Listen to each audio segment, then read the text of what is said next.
Alright guys, welcome back to Formula 1 news. Strange updates coming out of Ferrari today. Some new details on the major new upgrades they're bringing over the next couple of rounds, and the suspension they're going to be trying out in Spa. They will be testing it at Mugello over the coming days with the new rear suspension on the machine, but for some reason or another, Lewis Hamilton will not be there. What is going on behind the scenes right now at the Scuderia? Very much interested to your thoughts in the comments. Hit the like button if you enjoy. Subscribe if you're new as always. I would greatly appreciate it. We're going to begin with an update on our favourite man in the Formula 1 space. That, of course, the president of the FIA, Mohammed Ben Sulayem. Now, he's at it again. There was a UK Senate representative, Ben Cousins, another one, who has been removed and he's been replaced. And apparently Cousins actually used to be a bit of a fan of Ben Sulayem, but he's been sacked, and he calls it surprising and understandably raised concerns over transparency and the quality of the governance at play at the FIA. Now, what we do know is that Ben Sulayem has a challenger. It's not Carlos Sainz Sr. as we thought it might be. It's actually Tim Mayer, former steward, son of Teddy Mayer, old McLaren boss,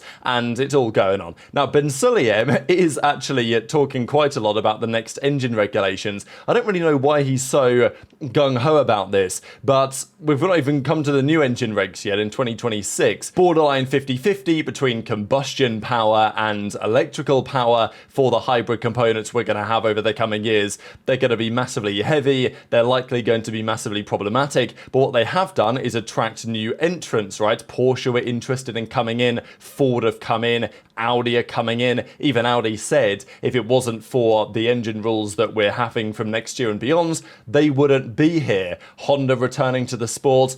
You know, it's in a good spot on paper, but most of the teams recognise that, yeah, these engines, the formula probably isn't great. It's going to cause, I'm sure, a boatload of issues. And there was talk, even before these engine rules have come into effect for next season, they might scrap them and try something else. That realistically, given the investment that's gone in, was never going to happen. But it is a weird scenario that we have had these current engines, effectively the V6 turbo hybrids, since 2014. It's been over a decade. Now we're finally changing them. But it's very likely that what we change them to does not last especially long. Ben Sulayem says he thinks that going back to a V8 is the way to go.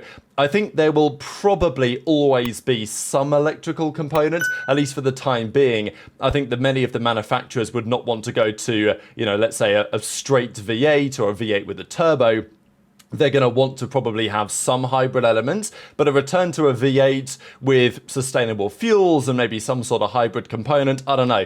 It's attractive as a Formula 1 fan, and Ben Sulayem, for all of his flaws, is probably a fan of Formula 1. Like, he would probably like to see this for various, I'm sure, political reasons too. But it's pretty interesting when the president of the FIA is talking about that he's confident that a return to V8 engines is going to happen, and we haven't even had the V6 50-50s yet, and that's coming in, well, just a few months' time, as controversial as that might be.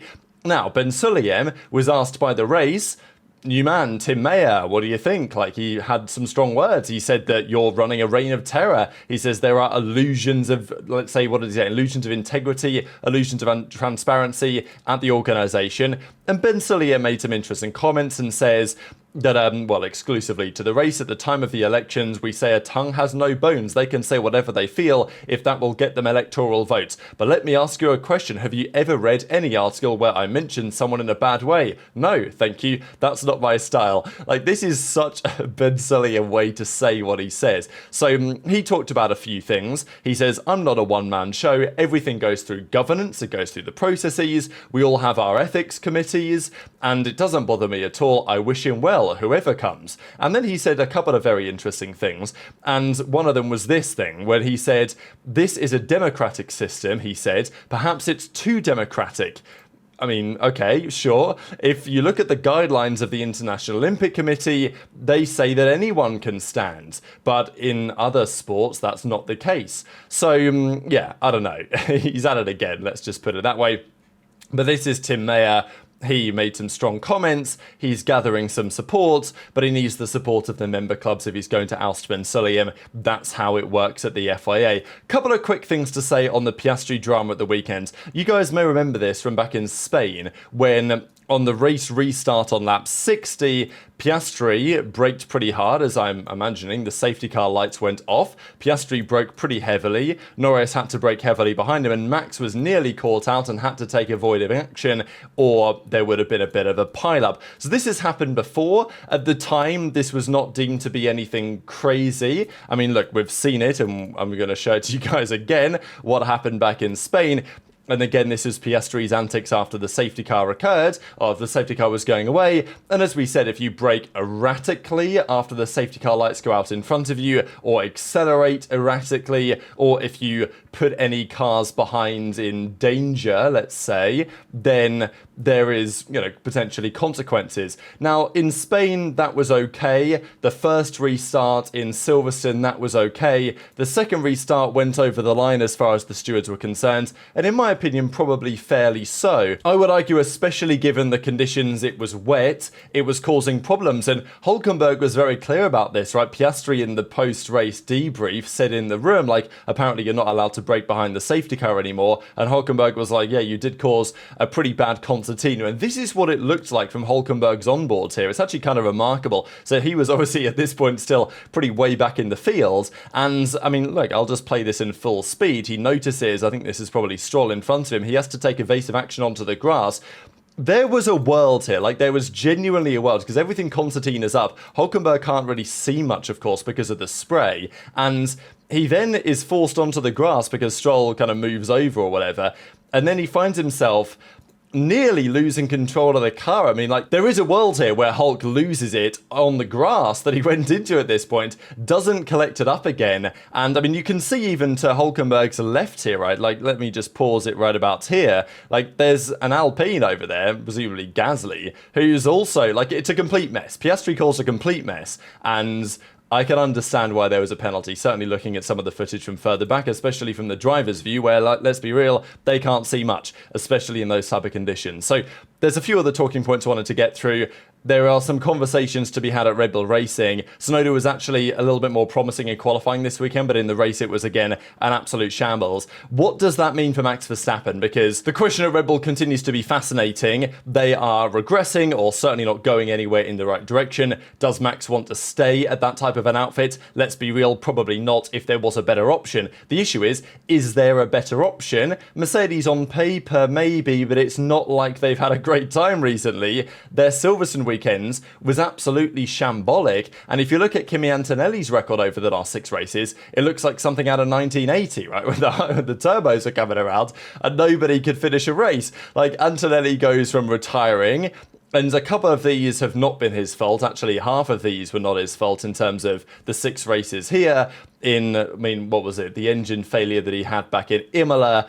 Then there was the similar problem that he had back in Spain. Then most recently was rear-ended by Isaac Hadjar. It was his fault back in Monaco when he made the mistake in qualifying, but it's not like Russell had a good time there either. Neither of them scored points. Drove brilliantly in Canada when his car didn't blow up to score a great podium, and then crashed of his own accord in Austria. So, yeah, some of these his fault, some of these not his fault, but still it's been a horrific run of form for Antonelli in recent times, and it's difficult for him to take too many positives away from it, right? And yeah, this is the outcome over the last 6 rounds, and even in the races that maybe weren't his fault, the DNFs, Imola was not a good one in terms of pace.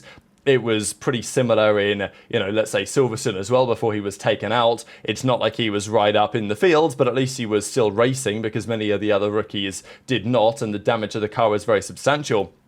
But it does raise some questions for Max, if Mercedes were second in the championship, as they were a few rounds ago, then it would be an easier conversation for Max to say, okay, yeah, leaving Red Bull for Merc makes a lot of sense. But, this weekend's, everything that could have gone wrong for Mercedes went wrong. They made all the wrong decisions all of the time. The car wasn't good. So there are going to be some questions in Max's head to say, okay, yeah, Mercedes feels like it makes sense for 2026, but are they really a better option right now? Look, if Max could go and join McLaren, then yeah, sure, obviously, but that's not how it's going to be. So there is some question on that, I would say. There was a rumour as well, and this will not surprise any of you, that Jos Verstappen was was not very happy with Christian Horner after the race, and apparently, what does it say here? German sources described an exchange between Verstappen Sr. and Horner as not really friendly, amplifying rumours of instability inside the Red Bull camp. So who's surprised? To absolutely nobody's surprise. But let's talk about Ferrari. This is Antonio Giovinazzi, won Le Mans with Ferrari, WEC driver for them. Of course, he was in Formula 1 not all that long ago, and he has been renewed at Ferrari as a reserve driver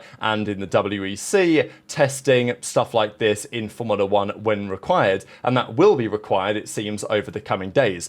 So there's lots happened this weekend. Hamilton, given the circumstances, did a pretty mega job, I think, to get where he did in a car that was clearly a bit of a shambles on the Sunday. Hamilton said that, Leclerc said that. After the race, Hamilton said that they went for a debrief. And Leclerc and himself both agreed on where the fundamental flaw in the car was that was delivering these performances this weekend. Qualifying was a bit better. It does feel like their new flaw has given them something, maybe, in terms of that trajectory. But we know that that was meant to be the new flaw, the first step of a big trajectory and some things to come. They've got the new rear suspension. They've got some other changes coming as well. And, you know, we're not well over, right? We're literally halfway through the season. But by the time those changes all arrive, we will be well over the halfway season mark, which would be maybe a little surprising to still see upgrades given that 2026 is such a big deal.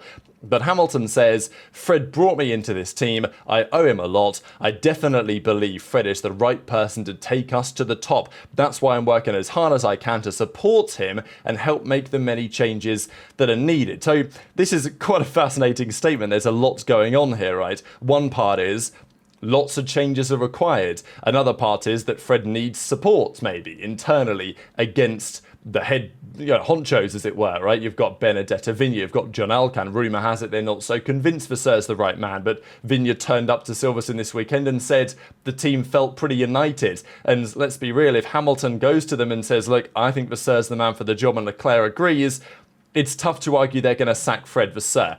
We'll see what they decide to do, but I'm sure Hamilton will have his perspective on it. Now, both of their drivers do have different preferences. Leclerc is pretty extreme with his setup decisions, and he set the car up with a very much so a front-heavy balance, very sharp at the front end, both aerodynamically and mechanically. It works well in dry conditions, but it becomes completely ineffective in the wet. The root cause of these issues lies in the overall performance limitations of the SF25. So, pretty interesting assessment on Ferrari and where they might need to go, because it has been true that Leclerc has been pushing a direction that, you know, he finds a bit more comfortable for himself, because he does have not as extreme preferences as Max, but he's pretty extreme in his approach. Leclerc even admitted that this weekend, that his approach backfired massively on the Sunday. Hamilton has been following to some degree in that direction, because it feels like, maybe because of the way the car has been developed over the last few years, that setup choice is the way that the car, you can get the maximum out of it. And this is maybe why Hamilton has been quite clear over this past Silverstone weekends that next year he really wants to have some of his DNA in the 2026 Ferrari, because he feels like the way that they've gone with development trajectory and the setup that it requires is not conducive to great results. And look, the question on Leclerc still is quite interesting, because people say, and I totally get it, Leclerc had a horrific weekend in Silverstone. He's not at the level of Russell, he's not at the level of Norris, he's not at the level of Piastri, whatever you want to say about Leclerc. And you can make the argument for sure, given the mistakes that he's made in qualifying sometimes this year. But, you know, you can look at it and say, maybe it's not so much Leclerc, maybe it is partly Leclerc, but also maybe it's the way that that car presently is that invites more mistakes from the drivers than otherwise might be the case. I don't know, but there's always two sides of the story, I suppose. Now, more upgrades are on the way. There is a new floor, as we know, that's already arrived, and the new rear suspension, which is coming potentially in Spa. We thought it was maybe going to be for Silverstone. That was the big talking point 6-7 weeks ago. That never happens. They're probably going to bring it for Spa if it delivers what they expect it to when they get to Mugello, where they're actually going to do a filming day. Talk that the combination could give them another 10th, and look, it might be another 10th in pure performance, it might give them another 10th in, let's say, confidence in the car.